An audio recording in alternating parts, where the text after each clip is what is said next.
Okay, magandang gabi po sa inyong lahat, ano? Okay, kanina nga, gusto ko lang din na malaman. Kanina nga, doon sa trabaho ko, kasi yung katapat noon ay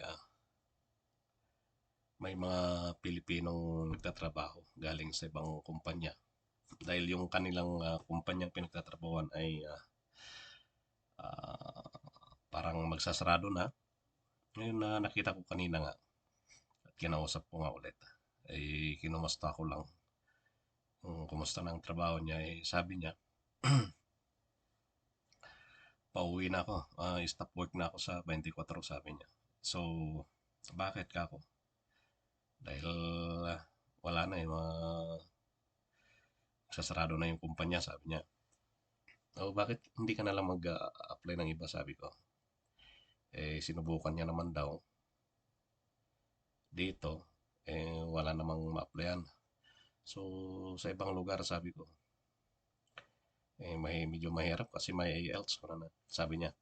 Ngayon kasi, dito nga, kapag lumipat ka sa ibang kumpanya dito, kung dito lang sa, halimbawa, Hawke's Bay, ano lang yon, hindi ka na magpapanibago ng visa. Lilipat lang yung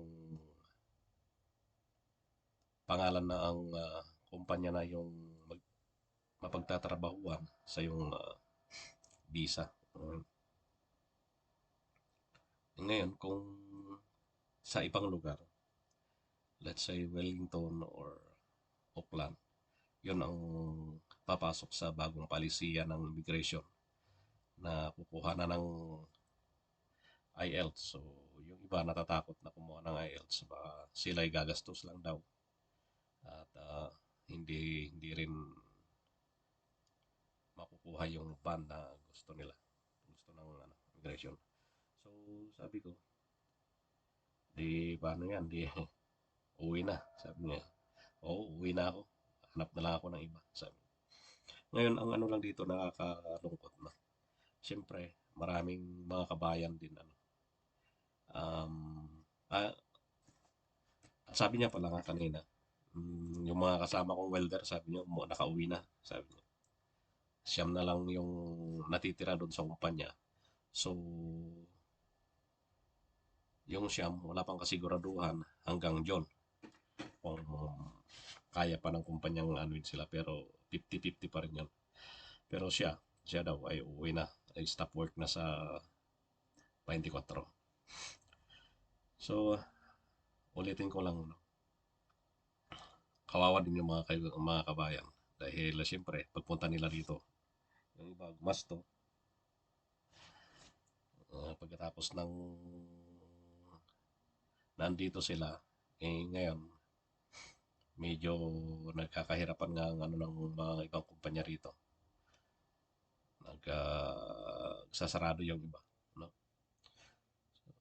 Dahil biglang dumami ang tao dito sa New Zealand. Nagagawa ng trabaho, no?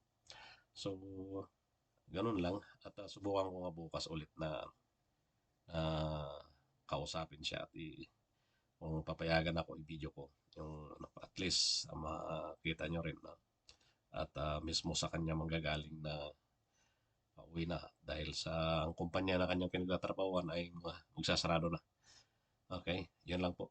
And maraming salamat po sa yung mga nanonood at ganoon din sa walang sawang suporta. God bless po lahat.